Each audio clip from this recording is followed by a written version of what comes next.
Okay, everything is set up. Hi, everyone. So good to be with you today. I am doing the second class in my self care series, and this is on an introduction to self awareness. And so, the first class I did was on calming anxiety. If you want to check it out, I'll post a link as well for that one. And so, let's go ahead and get started for today. Okay. So, first of all, I'd like to start by saying it's known for sure, not only by common human experience, but also proven by research, that when we experience love, compassion, empathy, joy, and equanimity, which equanimity is a word that I learned actually recently in my travels to India and learning yoga over there, and that means this mental calmness and composure, and even just like a kind of evenness of temper, especially in a difficult situation. And so when we experience these things, not only do we heal ourselves, but we can heal other people, and that's proven. And it's not by what we say or what we do, but by our very presence, because our presence is who we are. And that quote is a quote, actually. Deepak Chopra shared that. And so I wanted to echo that because we have this energy to our presence, and we can observe this even in our desire to just be around someone because we enjoy their presence. They have a good energy to them, right? Or it could be the opposite as well. But so, what is the case for you? Do you enjoy being present with yourself, with your own energy? Or do you maybe tend to get lost in endless mind chatter, thoughts, or self criticism, or conversation replay, or fears and doubts, or emotions and feelings? So, when we experience love, compassion, empathy, joy, and equanimity, or this calmness of mind, we can heal those experiences, those wounding experiences that we've experienced since we were a child. And just being in a state of love or compassion or empathy or joy and a calm mind is the way that we can do this healing for ourselves, an experience of freedom from being overwhelmed by all the things going on in our minds and through self-awareness. So I want to share with you what self-awareness is, how we can kind of practically apply it as well, like for ourselves, and then I'm going to walk you through just a little bit of those kind of activities. I'll give you some other activities you can do on your own time, but we'll walk through an experience of what it is to be self-aware. So, perhaps you've even already experienced self-awareness and the benefits of that, and on your own and already, and or maybe perhaps you've experienced it, but you didn't even know that you were being self-aware and that that's what that experience was. So, for example, if you've ever been around someone different from the demeanor of the people whom you grew up around, and perhaps it could be a partner or a friend or a colleague, and that they handled or responded to a situation differently than what people would have usually done, that you're used to. And it was just such a relief for you in this observation of how this person handled or responded to the situation, that it offered you a sense of hope and a new perspective of how things could be reacted to instead of the way that you were used to, and a tiny part of you felt healed and comforted. This is the same kind of healing and ease and comfort that self-awareness can bring, and you can create for yourself through practicing self-awareness. Self-awareness is a really beautiful way to get to know yourself on a deeper level.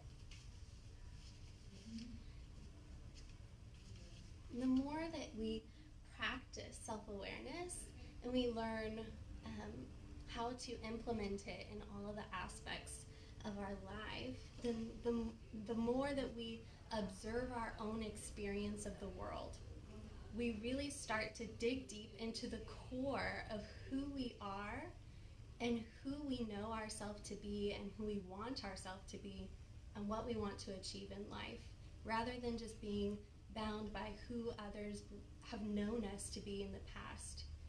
And so through this self-awareness and observing our own experience of the world, we dig past the surface layers of just those daily thoughts and the mental chatter of what goes on in our mind, and we dig deeper into our true essence of who we really are, what we believe, and what we want, and what we really desire. And so self-awareness gets us on a deeper level relationship with ourselves, and that is so powerful. Just to be able to really deeply know who we are beyond our immediate experience.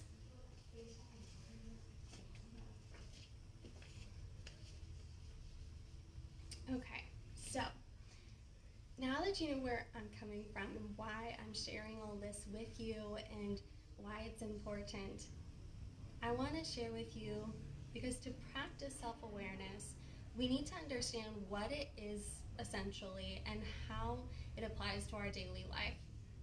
So I'm going to reference various experts and recommendations as I guide you on the practical application of practicing self-awareness and benefiting from it in our own lives. And before I do that, I'm going to shut the door just in case to make it easier for you to hear me.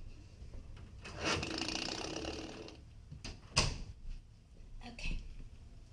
So, what is awareness? Awareness is, as explained by Deepak Chopra, as the first reference I will give you, is based on the contents of everything that we experience in our life. It's based on our perception, our thoughts, emotions, all of those contents of experience are what make up our awareness. So how, for example, how do we know that we exist? Because we are aware that we exist. And the same way that we are aware that other people exist, or our awareness that the world exists, it's all part of our experience of that existence that makes up our awareness. And all these facts of existence are actually the contents of our awareness. So how do we experience the contents of our awareness? As thoughts, as sensations, as feelings, moods, images, and consciousness. So all of our five senses, but also beyond that, mentally and emotionally, and then just consciously. So we experience our own bodies as thoughts, sensations, feelings, moods, images, and consciousness. We experience other people as thoughts, sensations, feelings, moods, images, and consciousness. And we experience the world in the same way. So all that exists is awareness and the contents of awareness, because all of existence is an experience that we are aware of from our own experience in our own bodies, right? The contents of awareness arise within the state of being aware, which is not our personal property and concept, but the grounds of being, just being us, being human, existing, which is true for all of us. We have a common human experience being alive, because we all experience the world through those sensations, thoughts, feelings, emotions, moods, images, and consciousness. And so all of these contents of awareness arise and subside continually in the ongoings of life. So just as moments arise, they come and then they go. And to have awareness, to know this, and to feel that this is, and to feel this as a concept, is to have always this grounding of being in that awareness of all that's happening. So you are existing and you're aware of what's happening around you, but that you are not the identity or the association of what's happening. You are your own being, your own human being, your own person, and then those things are happening around you. You are observing those things through awareness, your experience. So the subject and the object of experience are arising and subsiding, and co-rising and co-subsiding. So let me ask you to do something with me now. I want you to imagine that you are looking at a mountain that is topped with snow in the Himalayas. And then now I want you to imagine a rose. Imagine a flower. And now imagine the sunset. Now you can come back. Notice that you just had that experience of imagining, and that experience was the contents of your awareness. The mountain was the contents of your awareness. That experience of that rose or the sunset was your contents of your awareness, but you were not the contents. You were the subject observing those contents. And so you are the point of awareness in and through which the contents arise and subside. The simple act of knowing just exactly that, of who you are in relation to your awareness and your experiences, frees you from the content of your awareness, particularly when the content of our awareness is a difficult situation or a feeling that's unpleasant, right? So that awareness of you being the point of awareness rather than the content frees you from the contents of your awareness. And recognizing those patterns of behavior of your consciousness or awareness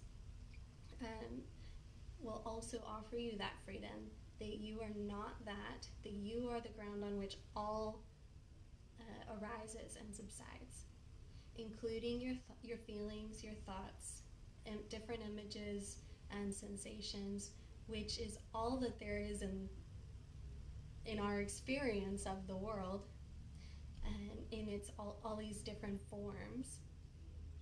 And so it's the whole existence of everything, coexistence of us with everything else in the world in all its different forms, and our experience of that. So to be grounded in knowing that you and every other person, every other being exists, and all experiences of awareness happen, arising and subsiding within and around us, coming and going, but the experience of the awareness itself is separate from you and who you are. And so to be grounded in knowing that is to move in the direction of the freedom to be experienced in having self-awareness.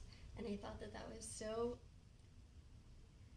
just profoundly put by Deepak Chopra, and I wanted to share that with you, and I hope that you kind of got the point of where he was going, and if not, here's some other perspectives. So another way of describing self-awareness. Well, self-awareness is knowing what's happening around you. Self-awareness is knowing what you're experiencing, and as explained by Scott Jeffrey in his quote by W. Ford, essentially self-awareness is the ability to take an honest look at your life in any moment and in every moment without attachment to it being right or wrong. So it's to take an honest look without attachment to it being right or wrong. He continues to share his perspective and describing self-awareness in yet another way as consciousness. Consciousness being another word for self-awareness. He quotes psychologist Anthony Stevens explaining consciousness enables individuals to monitor what's going on, to be aware of the nature and the quality of events as they occur, and to perceive their meaning. So if you've heard of the term metacognition, and that's often used in education. I was formerly a teacher and in the education field.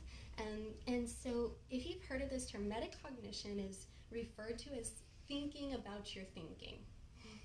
And so by acting as an observer of what thoughts you're having, and from there you can observe on deeper levels by observing your observations of your thoughts. So you, as the observer, you personally are thinking, but then you become an observer and you start observing what you're thinking, and then you can observe your observations of what you're thinking. So that is the concept of metacognition and the varying levels of metacognition. And this is what happens in self-awareness too. And so it's a self-regulatory system that helps a person understand and control their own cognitive quality of thought.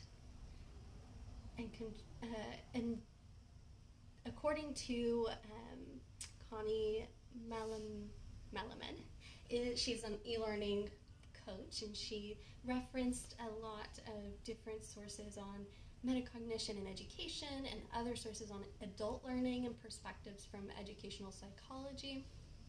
And the benefits of being able to understand and control the quality of your thinking or practice metacognition allows you to take control of your thoughts and how they serve you by having awareness and learning from those thoughts. So, as applied to self-awareness, metacognition involves an awareness of how you think about your experiences, an evaluation of your needs in the midst of those experiences, and then generating strategies to meet those needs, and then implementing those strategies for your needs, and maybe even setting boundaries or whatever you need to move forward.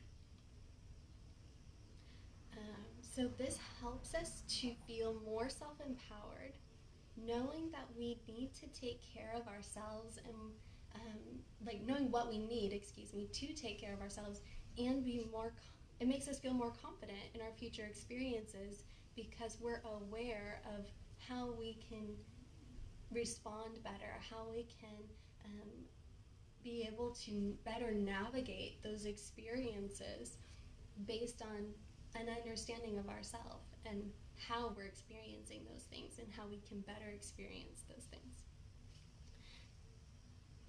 In addition, in metacognition, as in self-awareness, there are two processes which are complementary to one another in the practical application for ourselves. So the first process is the knowledge of cognition, or the knowledge of thought, and then the second process is the regulation of the thoughts or the cognition. So in the knowledge of thought, that includes three components. The three components are understanding what factors influence our thoughts and the quality of our thoughts. So knowing what's actually going on that's making me think this thought, right? And sometimes that thought is a story that we're telling ourselves based on our interpretation of our experience, based on past experiences that we've had. And that's okay.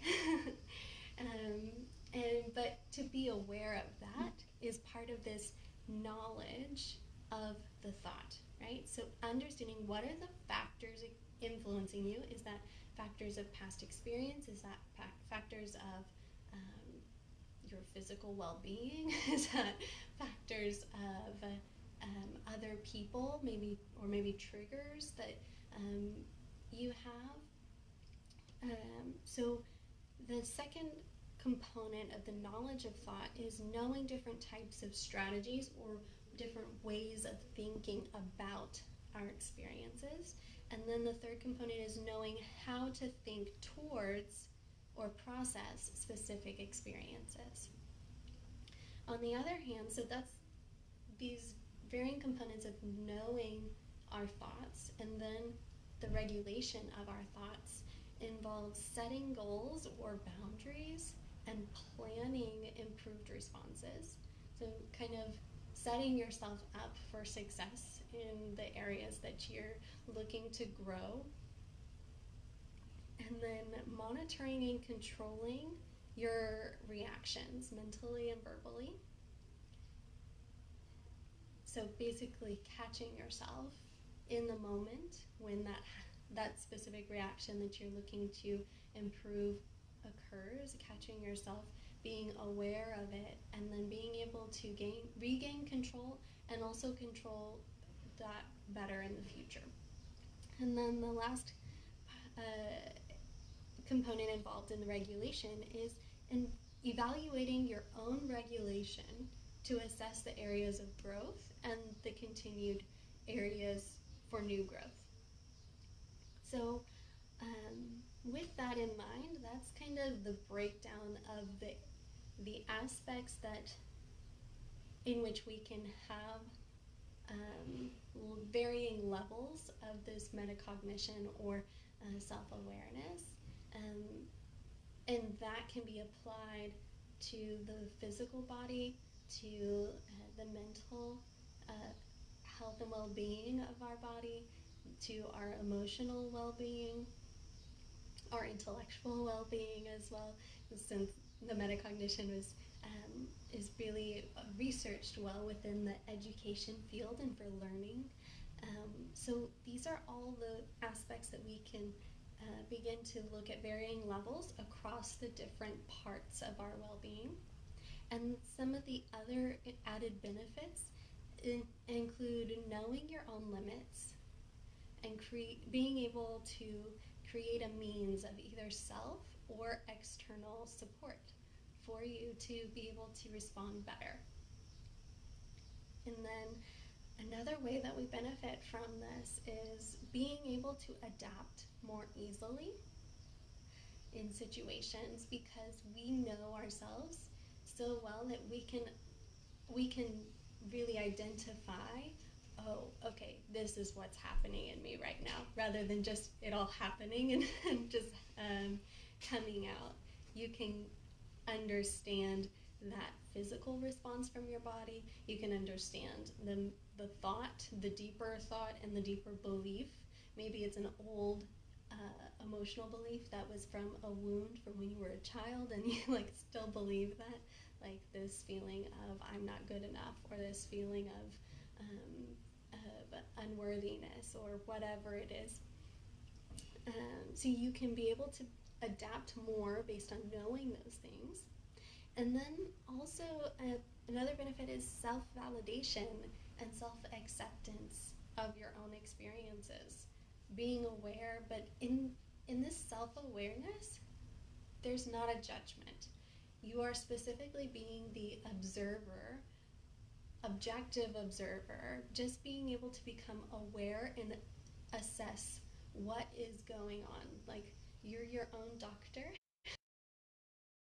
Yourself either a physical or mental or emotional checkup of what's going on inside of me right now, holistically. So from that, we can also look at what are some of the different basis of context in how we can apply these these concepts of self-awareness. So there are three levels or aspects of basis for for self-awareness in our daily experience.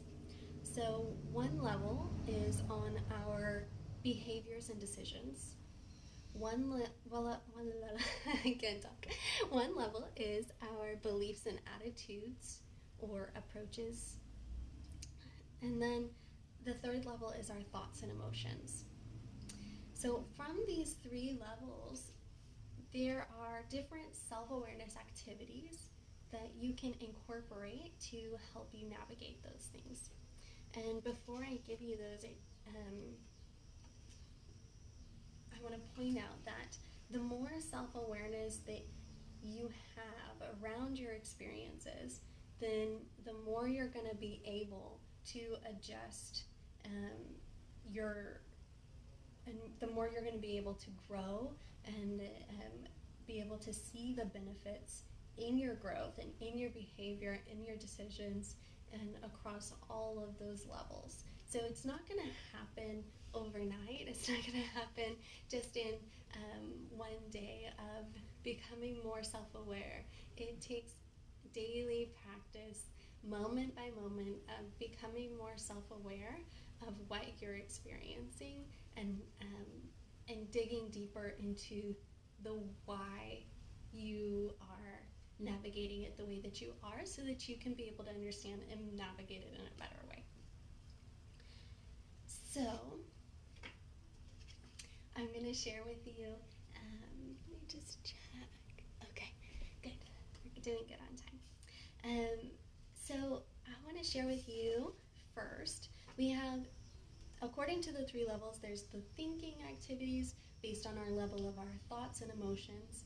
There's voicing activities based on our beliefs, voicing our beliefs and our attitudes about things in our life.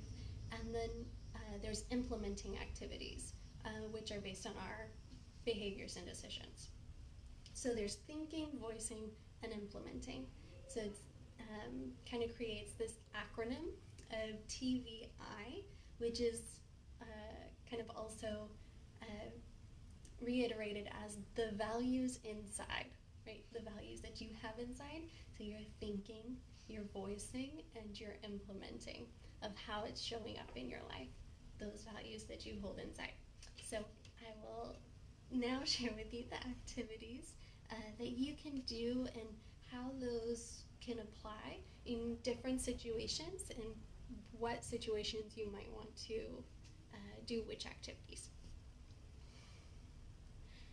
So these activities I got from nicholasgoki.com, and he kind of came up with that three levels for the basis that I just shared with you, and that TVI, the values inside, thinking, voicing, and implementing. And so I thought it was really useful. And in general, all the activities here are activities that I've been taught over time as well, and so this just gives it to you in a more organized manner, which I liked. So under thinking and emotions, things that you can do to kind of bring yourself back, gain an opportunity for more self-awareness, or just kind of pause and help yourself to put yourself in a more self-aware mindset, is one is take a walk. I'm sure you've heard of the benefits in several different aspects of our life for going on a walk, right? But it's, in this case, to help you with self-awareness, going on a walk gets you out of your physical environment and kind of helps you to, in leaving that space, you're able to then also have your mind be free of that space, and it opens up your senses. If you're outside, it opens up your senses, or even in general, you can use your senses to observe what are the smells, the sounds, what do I see, and just really connect with the immediate space around you to then bring yourself back into the present moment, right? Is that idea of being present and allowing yourself to not feel overwhelmed with identifying with and being so caught up in that thought or that emotion. So going on a walk will help you to clear your mind, um, clear your emotions. You might still feel whatever you're feeling, and that's fine. And we're going to talk about that in a second. But just to allow yourself to be present, fully present in that moment, and experience that different environment. And then it can help open it up for you to have a different perspective. So the second recommendation is meditation. And I'm sure you heard a recommendation to meditate to help you with clearing your mind, being more self-aware, or even just having more sense of calm, de-stressing, and so on. But really, it's true. And meditation doesn't have to be long. It can be like really just a minute long. It can be 30 seconds. It can be however long you want, 5 minutes, 10 minutes. But if you can practice meditating or allowing yourself, when you notice that your thoughts and emotions are starting to run a bit wild, just calming yourself by coming back to your breath. The very basis of meditation is really focusing on what's inside your body, starting with your breath. Just noticing physical sensations, letting the air come in and out of your belly or your chest, both at the same time, whatever it is. Noticing the quality of what your current state is, physically, emotionally, mentally. And that's the practice that we're going to practice at the end of this, while incorporating the different aspects that I've talked about with self-awareness. So we'll get to have an example of that. But if you're not comfortable on your own to practice meditation, then you can use YouTube, or you can use different apps for meditation like Headspace or Calm. And those are just there's a lot of good starter apps for meditation if you want to start practicing it on your own, but you feel like you need a guide as well. So the other part is kind of intertwined with meditation, but it's focusing on your breath, like deep breathing. Have you ever been so frustrated and you're just like you just have to breathe out? And so really it's just this aspect, not even just with being having that emotion of frustration or anger, but with any emotion, with any thought. If you feel overwhelmed, come back to your breath. Just take a deep breath in and let it out. And already it pulls your energy back into you, allows you to just have a moment of calm and have like a fresh start to reapproach what you're dealing with, what you're experiencing.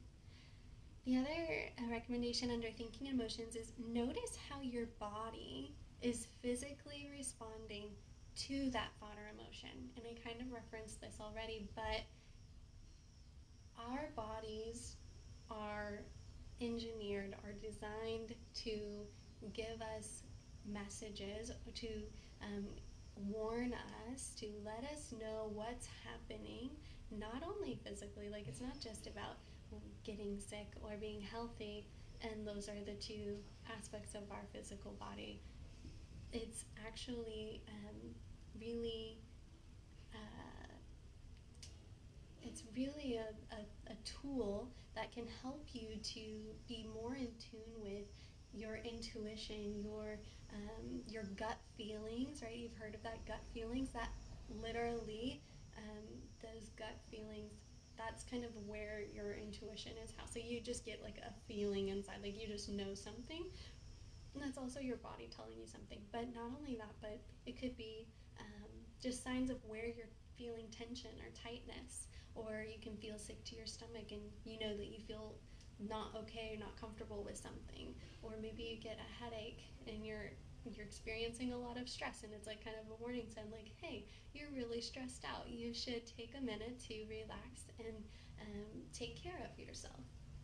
There's so many different physical symptoms that if you just listen to your body and really ask yourself, feel what's going on, then you can be able to um, one, take care of yourself better, but also even prevent further, like, starting illness or injury or anything else. And so just noticing how your body is physically responding, and particularly when it comes to a thought or an emotion. And we're going to practice this specifically in our meditation later. At the end of this is to ask yourself questions as a technique to knowing what's true in your body or what's not. Like, sometimes a thought, we think that it's true for us because we've been used to believing that about ourselves or about a situation, but really it's just a story that we've made up in accordance with everything else that we've been told or been made to feel. So the other thing would be to name your thoughts and emotions. When we name how we're feeling, it automatically diffuses it even just a bit. Like, to say, I'm angry, it actually holds this sense of power of, like, yeah, like, I am angry. You're acknowledging how you're feeling instead of just letting it all build up and just, like, wanting to scream. Um, you can acknowledge to yourself, like, I'm really angry right now. Like, or, like, it's that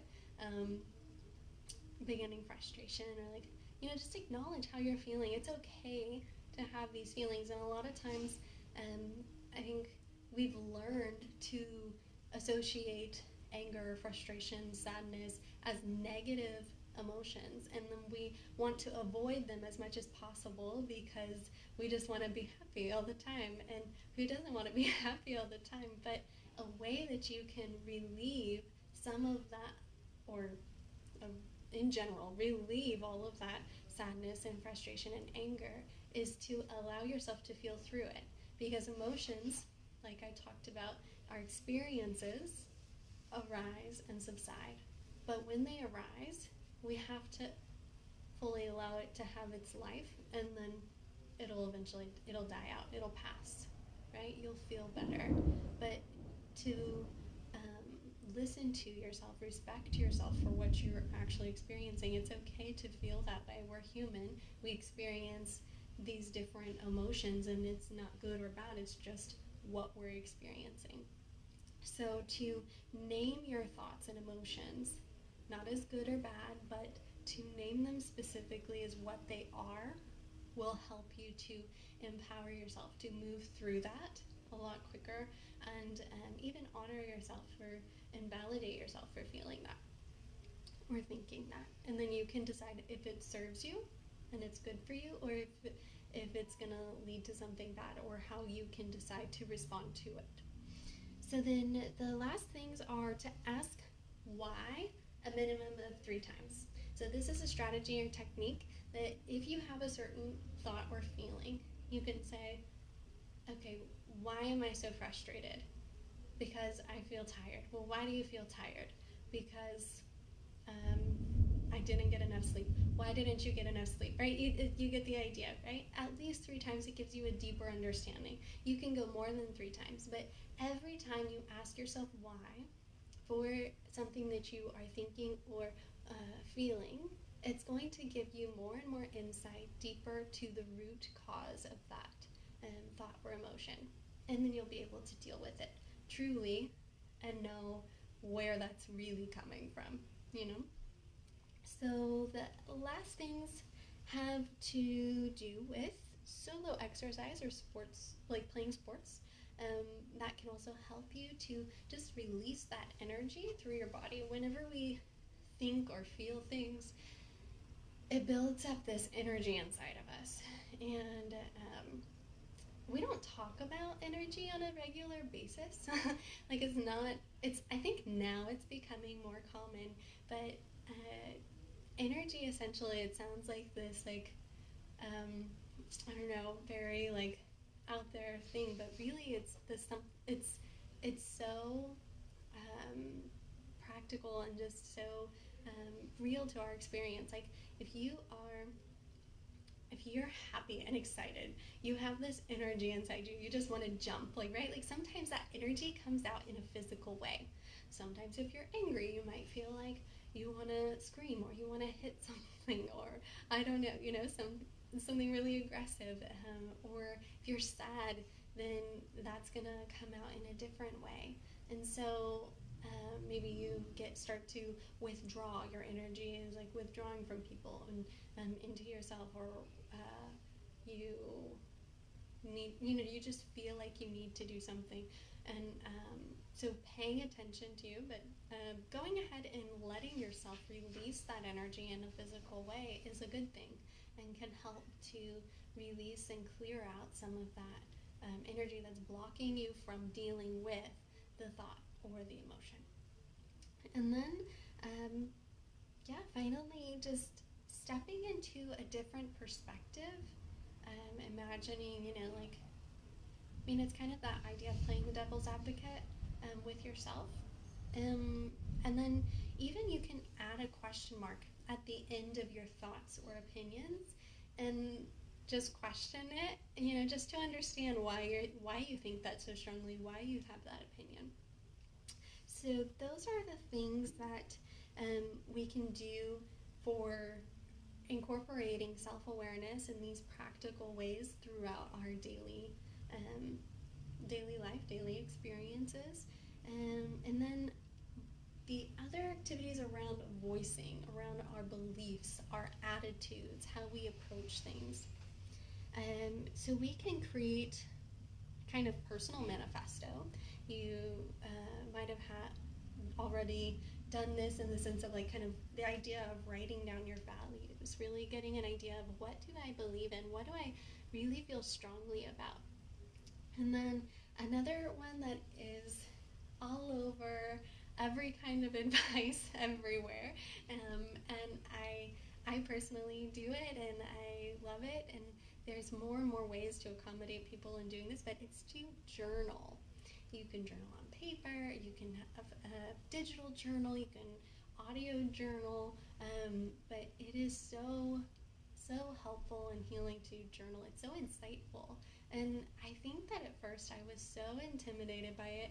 I've always kind of journaled, but I've never been like consistent, And I think that it can be intimidating because you feel like it has to be organized a certain way, or that you have to answer certain prompts or whatever, but you don't. Your journal is yours, and you can simply just write out whatever thought or feeling that you are having in that moment, or even just make a note of it, a mental note of it yourself. Like, what am I, like, getting down to it, questioning, why am I having this thought, or what am I feeling? Okay, I'm gonna investigate into this more later. I don't have time right now, because sometimes thoughts and emotions that they're just inconvenient, right? They come up at the inappropriate times when you are busy, you're trying to get something done, but then these thoughts or emotions come in and you're like, I don't have time to deal with this, and then you just push them down, and then you never deal with them.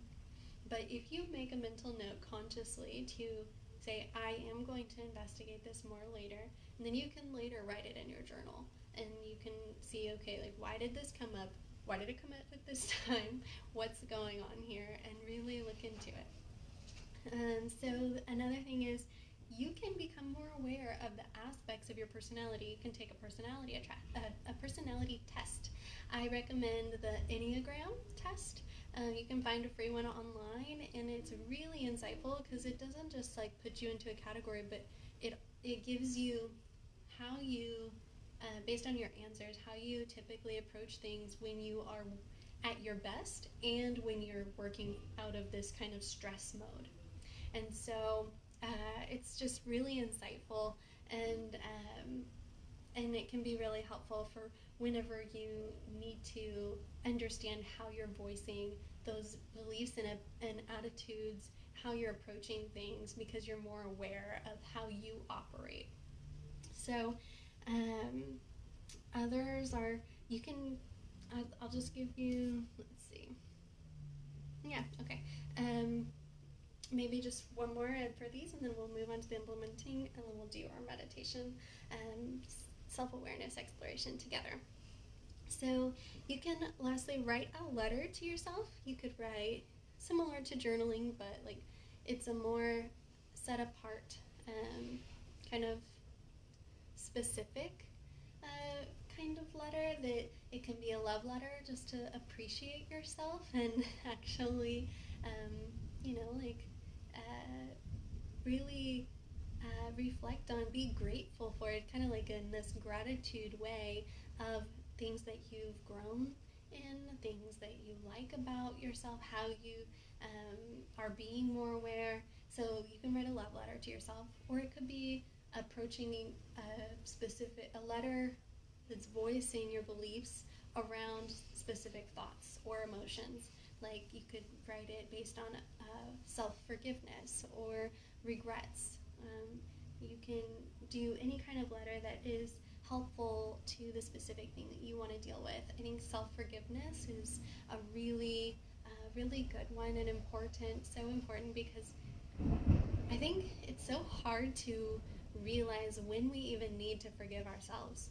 And I think that one of the ways that this letter can be helpful is in writing out all of the things of self-criticism that you are really just reiterating over and over to yourself, these self-criticisms, and then what is it around those things that you really just need to forgive yourself for, and know that like you're not in control of everything. There's so many factors that are out of your control, and you're doing your best, and that can be really powerful and insightful for self-awareness. So the last level of activities implementing our behavior and our decisions, and being able to implement these strategies. So one way is to give yourself constructive feedback, okay, or to ask for constructive feedback from others around you. It's important that as part of that metacognition, that you are giving yourself feedback on the quality of your thoughts and your emotions and your beliefs, and reevaluating. We're always changing and growing, so that's important. But notice I said constructive feedback and not self-criticism feedback, because that's not going to really help. That's going to be more detrimental. So there's that, and then being intentional, writing out your MITs, your most important tasks for the next day. Write them the night before. Be intentional, and so that then you can even add in one thing that you feel like went well that day, and then one thing that could be done better next time. And that's it. And then another aspect is that just to note for yourself is that it's okay to need perpetual, continual improvement. That's part of growing, right? It's a whole process, and so you're not gonna write out a list and then have it all perfectly done the next day. Like I said, there's so many uncontrollable factors, but to really be able to just be okay with that, and that self-acceptance, and that non-judgment, but objective observation. That's what where that self-awareness comes in, and gives you that sense of freedom, because you're not just judging yourself all the time for all the things that you have to grow in. So another technique that's used is to have this kind of concept of an honesty hour. Just like pick an hour. It could be even just like a once a week thing, and it's like a check-in, just really getting honest with yourself. Like I said, though, it's going to be hard, but really avoid that temptation of judging yourself. And so yeah, I think the other last couple things are to say no for now, or to say not yet, but not to just say like flat out no.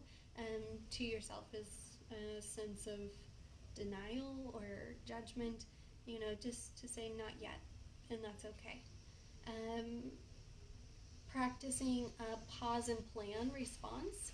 And we talked about that earlier, to really think about how you want to respond to certain things that that you struggle with, right? When you have those times of just reverting back to those old patterns, then it's good to know what those patterns are so that you can make a plan of how it's going to be possible for you to respond in a better way.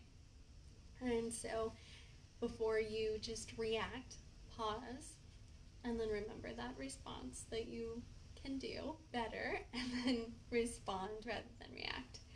And lastly, apologize. And you can even apologize to yourself at times.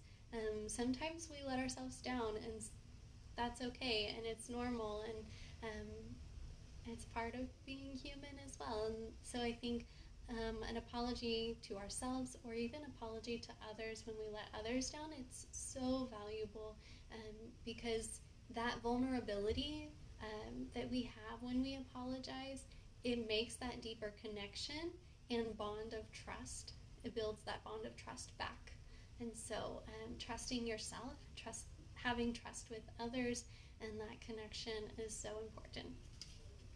Okay, so now I've shared with you these activities, and now we'll just close this time out with a meditation that it'll kind of give you a better idea of what it means to practice these levels of self-awareness within your physical, mental, and emotional parts of your being, and really looking at your whole self.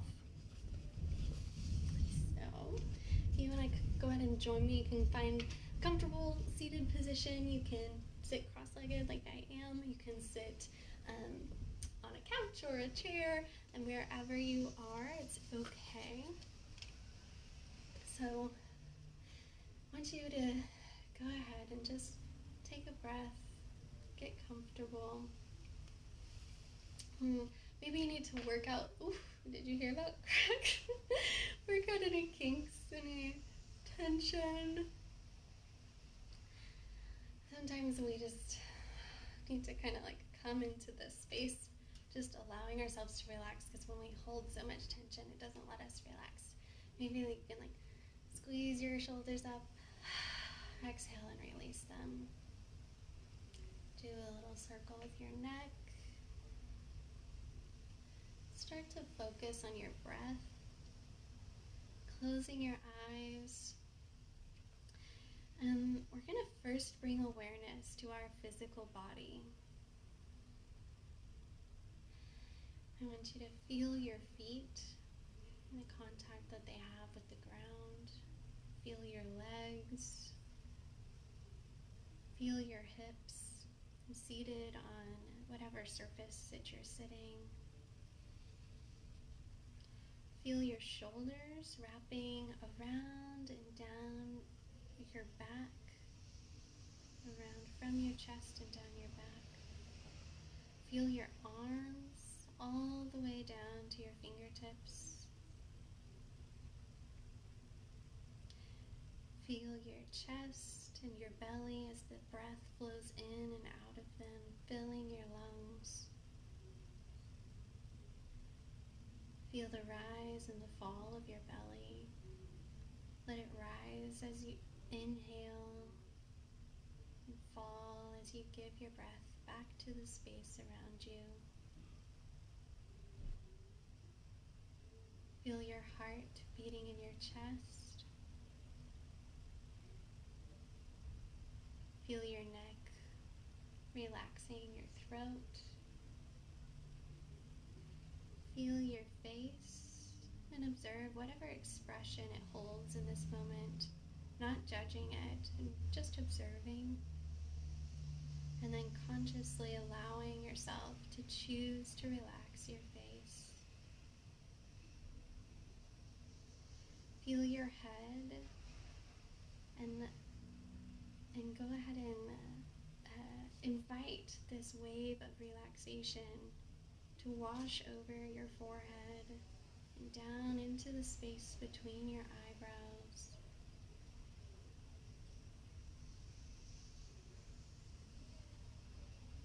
And as you fill all of the parts of your body with this relaxation, feel your whole mind begin to soften.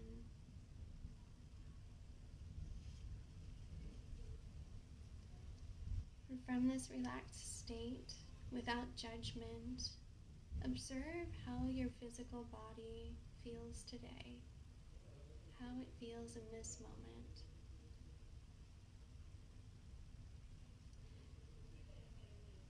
And if we practice this regularly, you can stay with your eyes closed and just keep observing the physical state of your body. But as we practice this regularly, we will become so aware and in tune with our body that we will begin to notice any imbalances in the body as they are starting to happen and before they become an actual illness or injury or overwhelming. When you get to know your body on this deep level, it helps you to become more proactive in being able to maintain and stay healthy and take care of yourself. So right now, observe the current state and any imbalances in your body. What discomforts or tension or tightness or aches do you feel? Or you might observe what parts of your body feel comfortable. Remember that you're not judging or criticizing, just becoming more aware by observing and assessing what your body is experiencing right now.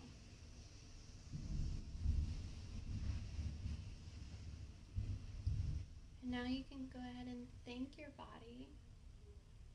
Tell it, thank you for making me aware of this physical sensation. And now move your awareness to your mental state of mind. Are there any thoughts going on? Thoughts that keep coming up? Maybe something you even observed earlier this week. Any limiting beliefs?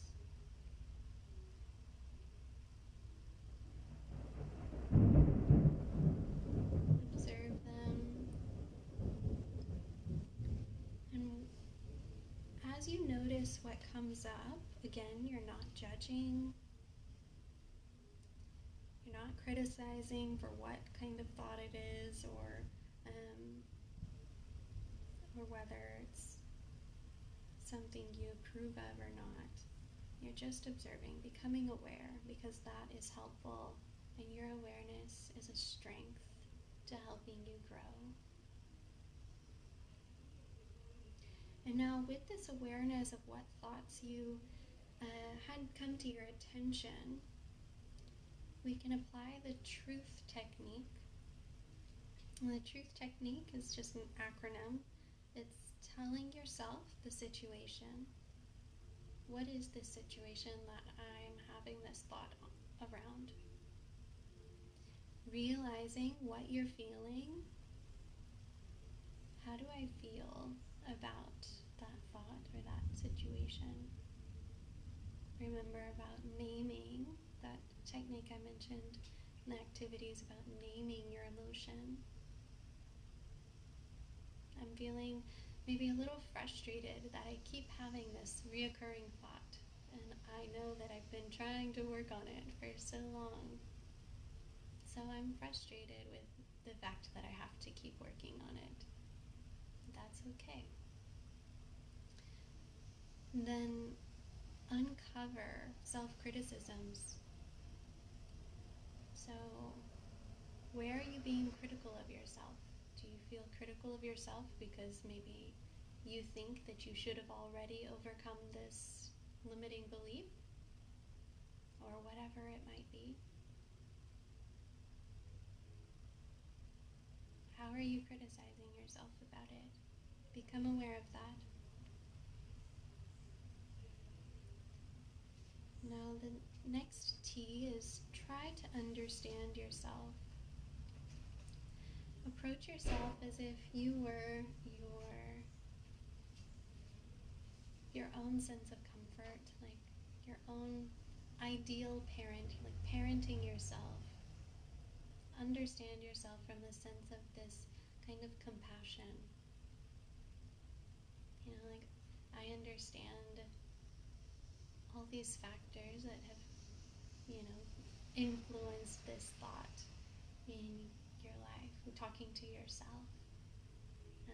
You might say, I understand why you feel that way. And why you feel that about this thought. It's understandable. Just reassuring yourself. Welcoming in that sense of self-acceptance. Just coming as you are.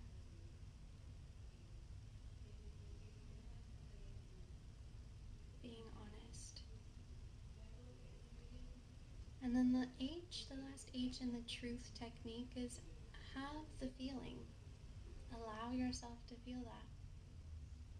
That's a valid experience. And it is what it is.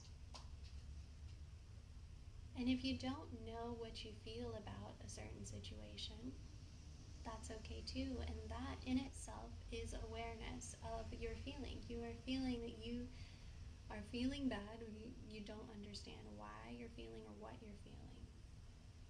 And that is your truth. And that's okay. And you can be in that feeling. And as you stay with this awareness, that awareness will change and you'll gain more insight.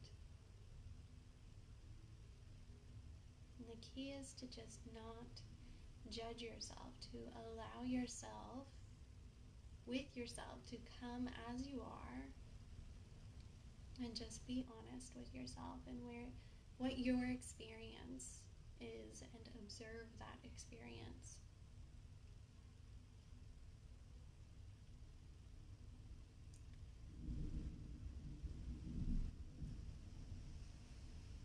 Now, having sat with those thoughts and emotions and connected to the physical sensations in your body, you might even ask yourself what other new physical sensations you had in response to bringing up those thoughts and emotions. Did you feel anything physically in your body when you thought about that? This is where that question technique comes in that I mentioned. So you now can kind of ask yourself,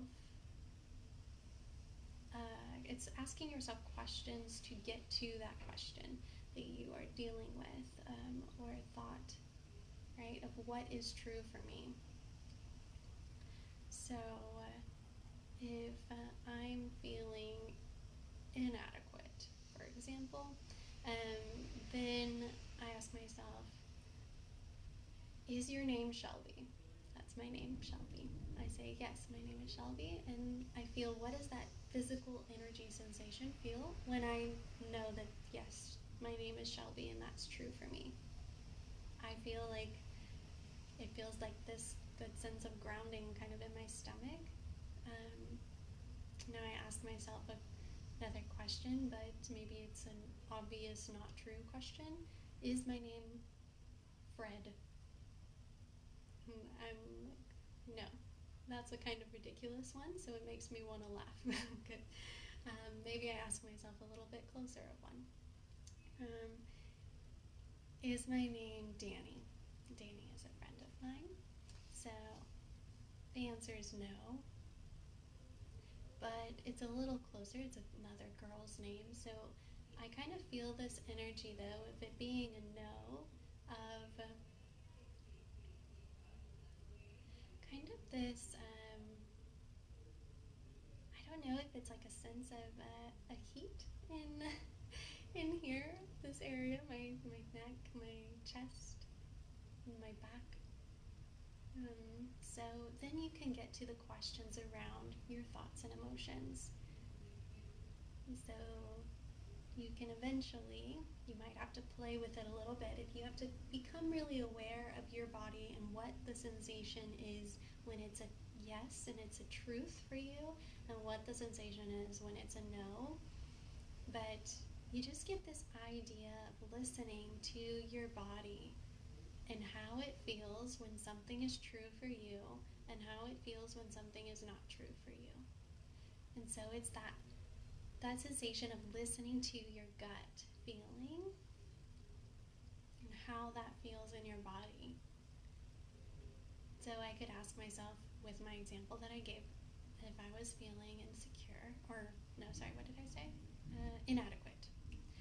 If I was feeling inadequate, so say, my question would be, am I inadequate? And maybe I have to reword it. Maybe nothing comes out for me. But essentially, my mind can tell me that no, I'm not. However, sometimes it'll bring about other things that in the back of our minds of where we're struggling with this issue, and it'll bring up those areas in which we try to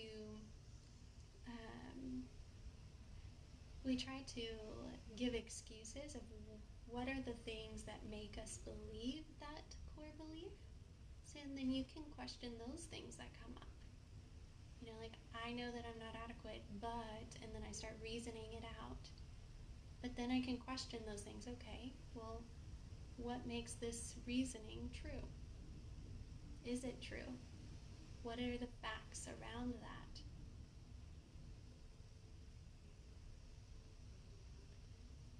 And then when you feel like you've come to know and reassure yourself and your truth, again, offering yourself that understanding, compassion, self-acceptance, remembering that when we feel love and compassion and empathy and joy and equanimity, that calmness of mind, that we can heal ourselves just by being present in that state.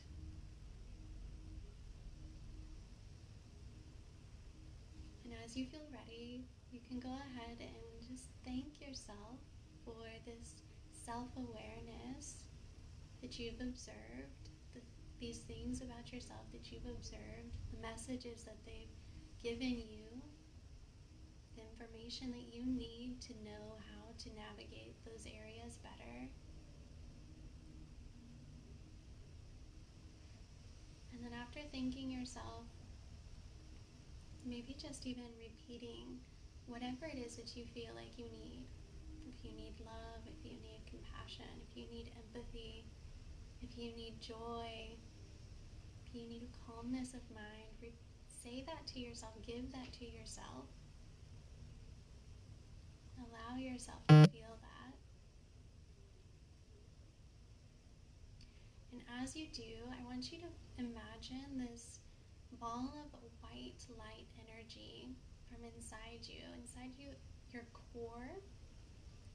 And then I want you to imagine kind of expanding, focusing on your breath, expanding as you inhale,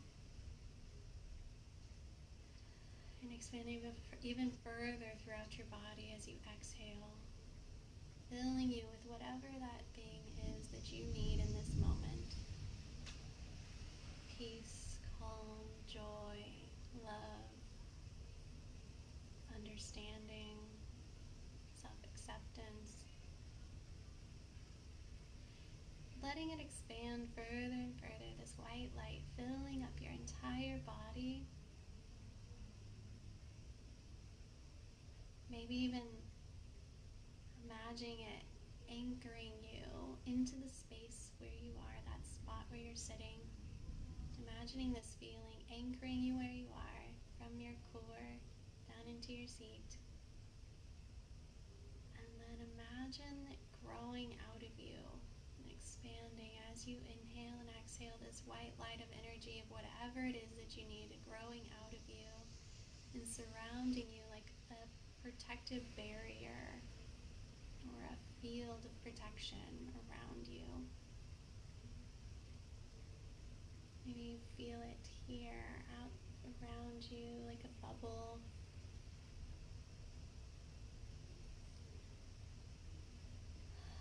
Maybe you just sigh and rest in it. Feel what it feels like to feel in this feeling of giving yourself whatever you need to feel in this moment. Now with your next inhale, I want you to breathe it back in, retract it back inside of you. And make it feel safely stored inside of you, that you always have access to it. You can even put your hands on your heart in gratitude for that. And then just to start coming back to the focus of the physical sensation of your breath. Start letting in the sounds. Feeling a gratitude still for yourself. And when you're ready, you can slowly flutter your eyes open and let the light back in, coming back into the space. Thank you so much for joining me in this week's self-care series, and I will be doing my next one on navigating emotional energy, where I'll give you more clarification around how to deal with emotions and kind of expanding on this aspect of self-awareness for that area. So thank you again so much, and I hope you have a great rest of your week, or great going into this next week. And I'll see you next time. Bye.